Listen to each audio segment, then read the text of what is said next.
setting up my bike for 72 volts at 3000 watts. Yeah, crazy. But here's my, and I'm just barely testing this controller out. This is one speed level system. That is obviously not right. It's basically no load. But if I set it up for level system 5, this thing goes bananas.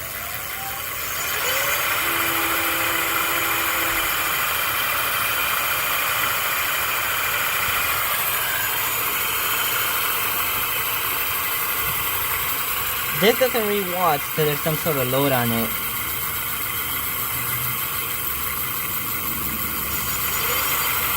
Now if you saw there, 1 all the way to 1000 watts accelerating.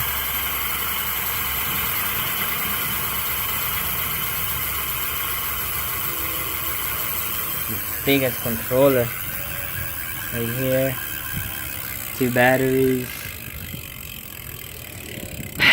My entire bike charged with a couple of these. I got 3 of them on my roof. This one's just laying here. I will get some of these. I will get one of these away if I could. The only problem is shipping. Shipping solar panels is too much of a hassle for me. I can't do that. If someone's willing, like, to pick one up here in California, like, I'm here by Los Angeles, you can come and get it. But this thing is fun. Look at the screen. Focus. It doesn't want to focus.